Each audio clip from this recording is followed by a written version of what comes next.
إن الحمد لله نحمده ونستعينه ونستغفره ونعوذ بالله من شرور أنفسنا ومن سيئات أعمالنا من يهده الله فلا مضل له ومن يضلل فلا هادي له وأشهد أن لا إله إلا الله وحده لا شريك له وأشهد أن محمدا عبده ورسوله يا أيها الذين آمنوا اتقوا الله حق تقاته ولا تموتن إلا وأنتم مسلمون يا أيها الناس اتقوا ربكم الذي خلقكم من نفس واحدة وخلق منها زوجها وبث منهما رجالا كثيرا ونساء واتقوا الله الذي تساءلون به والأرحام إن الله كان عليكم رقيبا يا أيها الذين آمنوا اتقوا الله وقولوا قولا سديدا يصلح لكم أعمالكم ويغفر لكم ذنوبكم ومن يطع الله ورسوله فقد فاز فوزا عظيما أما بعد فإن خير الحديث كتاب الله وخير الهدي هدي محمد صلى الله عليه وسلم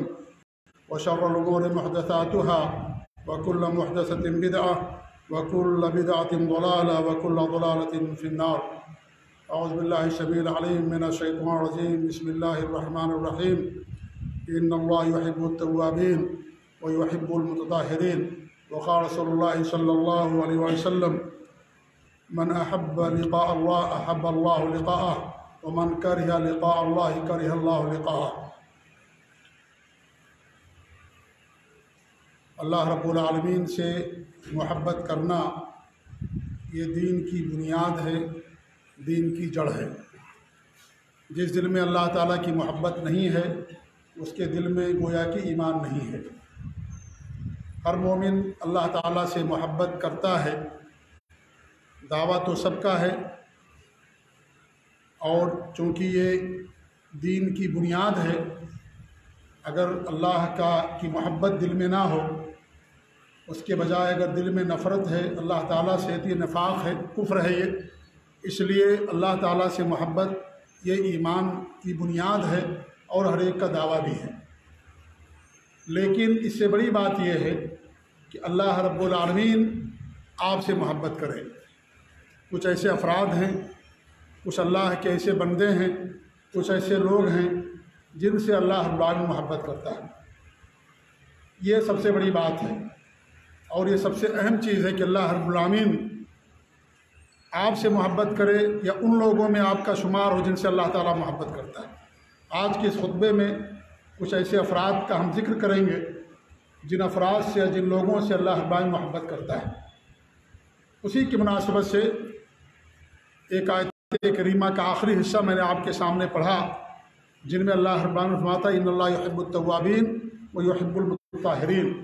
اللہ تعالیٰ توبہ کرنے والوں سے محبت کرتا ہے، توبہ کرنے والوں کو پسند کرتا ہے، اور جو پاک و صاف رہتے ہیں ان سے اللہ رب العالمین محبت کرتا ہے۔ تو توبہ کرنا، دل کو پاک صاف رکھنا، یہ اللہ رب العالمین سے محبت کی علامت ہے، یا ایسے لوگوں سے اللہ رب العالمین محبت کرتا ہے۔ توبہ کیا ہے؟ توبہ کا مفہوم ہمارے ہاں لوگ غلط سمجھتے ہیں۔ انسان یہ سمجھتا ہے کہ بھئی ہم نے کان پکڑ لیا، ایک بار کہہ دیا توبہ، یا اس طریقے سے دل میں ندامت آ گئی یا کچھ ہو گیا، لوگ اس کو توبہ سمجھ لیتے ہیں۔ یہ توبہ نہیں ہے۔ توبے کا معنی یہ ہے کہ اللہ تعالیٰ کی طرف پلٹ کر کے آنا، رجوع کرنا، اللہ کی طرف پلٹ کر کے آنا، رجوع کرنا، یہ توبہ کا معنی ہے۔ اور توبہ کی کچھ شرطیں ہیں، انہی شرطوں میں سے جو بنیادی شرطیں ہوئی یہ ہیں کہ انسان خالص اللہ رب العالمین کے لیے توبہ کرے۔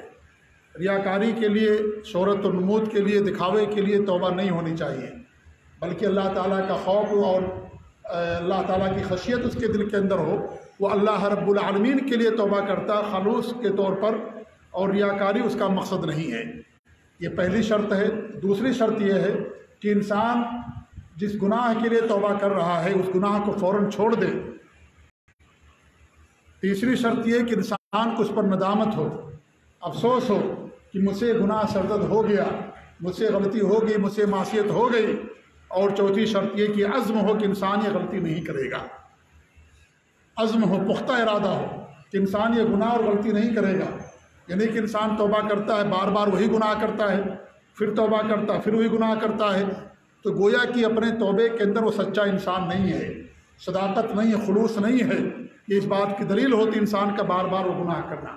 تو بنیادی شرطوں میں سے یہ ہے کہ انسان اس گناہ کے قریب نہ جائے، یہ عزم ہو، پختہ ارادہ ہو کہ وہ گناہ نہیں کرے گا۔ پانچویں شرط بندوں کے حقوق سے متعلق ہے، اگر اس گناہ کا تعلق بندوں کے حق سے ہے تو یا تو اس حق کو واپس کر دے یا تو اسے دنیا کے اندر معاف کروا لے۔ اور چھٹی شرط یہ ہے کہ توبہ کا ایک وقت ہے، اس وقت کے اندر انسان کو توبہ کرنا، اس وقت کے نکل جانے کے بعد انسان اگر توبہ کرے گا تو توبہ ناقابل قبول ہے، اللہ تعالیٰ اس توبہ کو جو ہے قبول نہیں کرے گا۔ اور وقت یہ ہے کہ جاگنے سے پہلے، روح نکلنے کا جو وقت آتا ہے اس سے پہلے انسان کو توبہ کرنا ہے۔ اگر جاگنے کا وقت آ گیا، اس وقت توبہ کرتا ہے، اللہ تعالیٰ اس کی توبہ قبول نہیں کرے گا۔ فرعون کی توبہ کیوں نہیں قبول ہوئی؟ فرعون کا ایمان اللہ رب العالمین نے کیوں نہیں قبول کیا؟ کیونکہ جاگنے کا وقت ہے، موت سامنے کھڑی ہے، اس کو مرنا ہے، اور اسی وقت وہ توبہ کرتا ہے کہ میں موسیٰ اور ہارون کے رب پر ایمان لاتا ہوں۔ ایمان کا اس نے اقرار کیا، لیکن اللہ نے اس کے ایمان کو ٹھکرا دیا کیونکہ یہ وقت توبہ کا نکل چکا تھا۔ لہذا اس وقت اگر انسان توبہ کرے گا تو اللہ رب العالمین اس کی توبہ قبول نہیں کرتا۔ یہ ہر انسان کے ساتھ ہے۔ اور ایک وقت ایسا ہے جو آخرت یا قیامت سے متعلق ہے کہ سورج نکلنے سے پہلے، مغرب سے سورج نکلنے سے پہلے انسان کو توبہ کرنا ہے۔ اگر سورج مغرب سے نکل گیا تو اس وقت اگر انسان توبہ کرے گا تو اللہ تعالیٰ اس کی توبہ قبول نہیں کرتا۔ یہ توبہ کی شرائط ہیں، اور شرائط کا مطلب یہ ہوتا ہے اگر شرط نہیں پائی جائے گی تو گویا کہ آپ نے توبہ ہی نہیں کیا۔ جیسے نماز کے لیے شرط وضو، اگر آپ کا وضو نہیں ہے تو آپ کی نماز نہیں ہوگی، چاہے آپ جتنی بھی رکعت پڑھیں، کتنے خلوص کے ساتھ پڑھیں، کسی بھی طریقے سے پڑھتے ہیں آپ، لمبا قیام، لمبا رکوع، لمبا سجدہ، لیکن اگر آپ کا وضو نہیں ہے تو وضو شرط ہے یہ، تو آپ کی نماز رائگاں ہے، آپ کی نماز باطل اور برباد ہے۔ وہی شرط کی مثال یہاں پر بھی ہے، اگر یہ شرطیں نہیں پائی جاتی ہیں تو ہماری توبہ رائگاں اور برباد ہے، اللہ گویا کہ ہم نے توبہ کیا ہی نہیں۔ تو توبہ اللہ تعالیٰ ایسے لوگوں سے محبت کرتا ہے جو انسان توبہ کرتا ہے، لیکن جو ان شرطوں کے ساتھ توبہ کرتے ہیں ایسے لوگوں سے اللہ رب العالمین محبت کرتا ہے۔ اللہ تعالیٰ پاک و صاف رہنے والوں سے محبت کرتا ہے، مطہرین، جیسا کہ میں نے آج پڑھی۔ پاک صاحب سے مراد کیا ہے؟ پاک صاحب سے مراد جہاں ظاہری نفاست اور طہارت اور صفائی ستھرائی مراد ہے، اس سے پہلے دل کی طہارت اور صفائی مراد ہے۔ انسان کا دل پاک و صاف ہو، اس کے دل میں نفاق نہ ہو، اس کے دل میں کفر نہ ہو، حسد نہ ہو، عداوت اور بغض نہ ہو۔ ایسے دل جو پاک و صاف ہیں، ایسے پاک و صاف رہنے والوں دلوں سے یا لوگوں سے اللہ رب العالمین محبت کرتا ہے۔ صرف یہ نہیں ہے کہ انسان ظاہری طور پر نفاست کرتا ہے یا ظاہری طور پر صفائی اور ستھرائی کا اہتمام کرتا ہے، یہ مراد نہیں ہے، بلکہ اس سے مراد یہ بھی ہے کہ انسان کا دل پاک و صاف ہو، اس کے دل کے اندر کفر و نفاق نہ ہو، شرک نہ ہو، شرک سے جو ہے نفرت کرتا ہو، شرک کے قریب نہ جاتا ہو۔ اگر وہ شرک کرتا ہے یا اس طریقے سے اور چیزیں جو دل کی پاکی اور صفائی کے خلاف ہیں، ان تمام چیزوں کا اگر ارتکاب کرتا ہے تو گویا کہ مطہرین میں سے وہ انسان نہیں ہے، تطہر اس کے پاس نہیں پایا جاتا ہے۔ لہذا دونوں طرح کی طہارت اور صفائی انسان کے لیے ضروری ہے۔ ایسے لوگوں سے اللہ رب العالمین محبت کرتا ہے۔ اسی طریقے سے میرے بھائیوں، جو اللہ کے رسول صلی اللہ علیہ وسلم کی سنت کی تابعداری کرتے ہیں، آپ کی سنتوں پر عمل کرتے ہیں، ایسے لوگوں سے اللہ رب العالمین محبت کرتا ہے۔ وہ آیت بہت مشہور ہے جس میں اللہ رب العالمین قل ان کنتم تحبون اللہ فاتبعونی یحببکم اللہ ویغفر لکم ذنوبکم۔ اللہ فرماتا ہے کہ آپ فرما دیجئے کہ اگر تمہیں اللہ تعالیٰ سے محبت ہے تو آپ لوگوں سے فرما دو کہ میری سنتوں کی اتباع کرو، میری پیروی کرو، اللہ رب العالمین تمہیں اپنا محبوب بنا لے گا، اللہ تم سے محبت کرے گا۔ آپ کی سنت کی اتباع، آپ کی سنتوں پر عمل، تابعداری، یہ کیا ہے؟ اللہ رب العالمین سے محبت کی دلیل ہے۔ ایسے لوگوں سے اللہ رب العالمین گویا کی محبت کرتا ہے جو آپ کی سنتوں کو تمام لوگوں کے اقوال پر مقدم کرتے ہیں۔ یا الذین آمنوا لا تقدموا بین یدی اللہ ورسولہ، اے ایمان والو اللہ اور اس کے رسول کے آگے نہ جاؤ۔ کسی کا بھی قول ہو، اس آدمی کا ادب اور احترام کیا جائے گا اگر وہ معتبر علماء کرام میں سے ہے، معتبر ائمہ میں سے ہے، اور موحدین اور سلف صالحین کے منہج اور عقیدے پر چلنے والا ہے، اور اگر اس کا کوئی قول اجتہاد قرآن و سنت کے خلاف ہو گیا، نبی کی حدیث کے خلاف ہو گیا، اس آدمی کا ادب اور احترام کیا جائے گا۔ لیکن ادب و احترام کا تقاضا یہ مطلب نہیں ہے کہ اللہ کے رسول کی سنت کو چھوڑ دی جائے۔ اس کے ادب اور احترام میں سب سے زیادہ ادب اور احترام اللہ اور اس کے رسول کا ہے۔ سب سے بڑی چیز قرآن کی آیت ہے، قرآن ہے، نبی کی حدیث ہے۔ لہذا کسی کا بھی قول ہو، اگر نبی کی سنت کے، نبی کی حدیث کے خلاف ہے تو اس قول کو نہیں لیا جائے گا۔ اس آدمی کے لیے ہم عذر تلاش کریں گے کہ ان کو حدیث نہیں پہنچی ہوگی، اور اگر وہ مجتہد تھے تو اللہ تعالیٰ ان کو اجتہاد کی بنیاد پر اجر دے گا۔ اگر اجتہاد ایک مومن کا، ایک عالم کا اور ایک امام کا موافق ہوتا ہے کتاب اللہ سنت رسول کے، حق پر پہنچتا ہے، تو اللہ رب العالمین اس کو دوہرا اجر دیتا ہے۔ لیکن اگر اجتہاد میں غلطی ہو گئی، اجتہاد خطا کر گیا، تو بھی اللہ رب العالمین اس کو اجر دیتا ہے۔ لیکن اجتہاد کہاں کیا جائے گا؟ جہاں کوئی دلیل نہ ہو، جہاں کوئی حدیث نہ ہو، جہاں کوئی آیت نہ ہو۔ اگر حدیث موجود ہے، سنت موجود ہے، اس بارے میں اجتہاد نہیں کیا جائے گا، اسے قبول کرنا ہوگا، تسلیم کرنا ہوگا۔ فَلَا وَرَبِّكَ لَا يُؤْمِنُونَ حَتَّى يُحَكِّمُوكَ فِي مَا شَجَرَ بَيْنَهُمْ ثُمَّ لَا يَجِدُوا فِي أَنفُسِهِمْ حَرَجًا مِّمَّا قَضَيْتَ وَيُسَلِّمُوا تَسْلِيمًا۔ اللہ رب العالمین نے اپنی قسم کھائی ہے۔ اللہ کہتا ہے نبی تیرے رب کی قسم ہے کہ وہ مومن نہیں ہو سکتے جب تک کہ لوگ تجھے اپنے تمام معاملات میں اپنا حکم نہ بنا لے، تیرے ہر فیصلے کو قبول نہ کر لیں، تیری ہر بات کے سامنے سر تسلیم خم نہ کر دیں، اور ان کے دلوں کے اندر کسی طرح کا کوئی انقباض نہ ہو، کوئی تنگی نہ ہو، کسی طریقے کا کوئی ان کے دل کے اندر یعنی یہ نہ ہو کہ بھائی میں یہ عمل کر رہا ہوں، پتہ نہیں صحیح ہے کہ صحیح نہیں ہے، پتہ نہیں کیسا نہیں۔ شرح صدر کے ساتھ تیرے نبی تیری سنت کو قبول نہ کر لیں، تجھے اپنا حکم اور فیصل نہ مان لیں، تب تک تیرے رب کی قسم مومن نہیں ہو سکتے۔ لہذا اللہ اور اس کے رسول کے فیصلے کو تسلیم کرنا ضروری ہے، انسان کے لیے قبول کرنا ضروری ہے، تبھی انسان مومن ہوگا، ورنہ انسان مومن نہیں ہوگا۔ تو اگر کوئی انسان، کوئی عالم دین اجتہاد کرتا ہے تو اجتہاد کب کیا کرے گا؟ وہ اگر سنت نہیں، حدیث نہیں، تب انسان اجتہاد کرے گا۔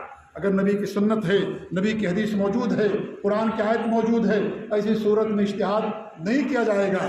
اور علماء نے، ائمہ کرام نے جو اجتہاد کیا، ہم ان کے بارے میں حسن ظن یہی رکھتے ہیں کہ ان کے پاس حدیث نہیں تھی، اس لیے انہوں نے اجتہاد کیا، اسی لیے انہوں نے کہہ دیا ہے کہ اگر میری کوئی بات حدیث کے خلاف ہے، سنت کے خلاف ہے، تو میری بات کو دیوار پر مار دینا، حدیث کو لے لینا۔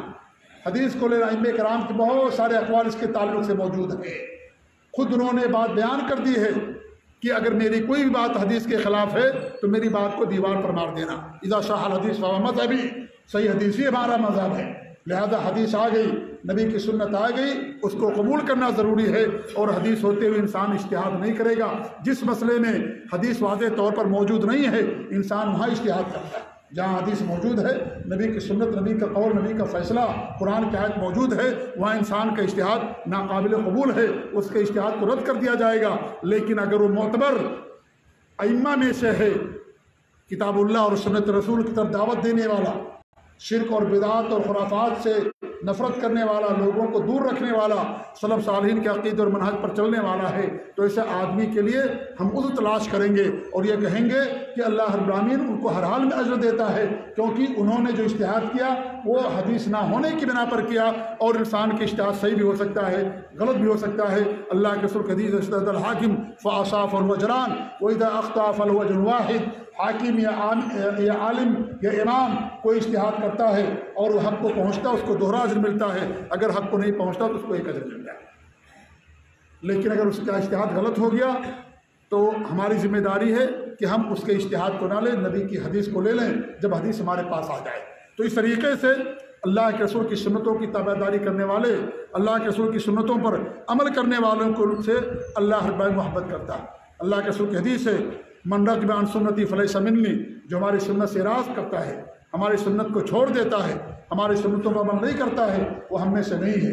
جو آپ کے دین پر نہیں، آپ کے طریقے پر نہیں، کیونکہ سب سے بہتر طریقہ جناب نبی محمد رسول اللہ صلی اللہ علیہ وسلم کا طریقہ خطبہ حاجہ کے اندر ہمیشہ پڑھا جاتا ہے، فإن خیر الحدیث کتاب اللہ وخیر الہدی ہدی محمد صلی اللہ علیہ وسلم۔ سب سے بہتر کتاب قرآن ہے، سب سے بہتر حدیث قرآن ہے، اور سب سے بہتر طریقہ جناب عربی محمد رسول اللہ صلی اللہ علیہ وسلم کا طریقہ ہے۔ جو آپ کے طریقے کو چھوڑ دے، آپ کی سنتوں کی پامالی کرے اور آپ کی سنتوں سے اعراض کرے، فلیس منی، ہم آپ فرماتے وہ ہم میں سے نہیں ہے، ہمارے طریقے پر نہیں ہے۔ اس طریقے سے عدل و انصاف کرنے والوں سے بھی اللہ تعالیٰ محبت کرتا ہے۔ اللہ کا فرمان ہے کہ ان اللہ یحب المقسطین واقسطوا ان اللہ یحب المقسطین، عدل کرو، انصاف کرو، اللہ رب العالمین عدل و انصاف کرنے والوں سے پسند کرتا ہے۔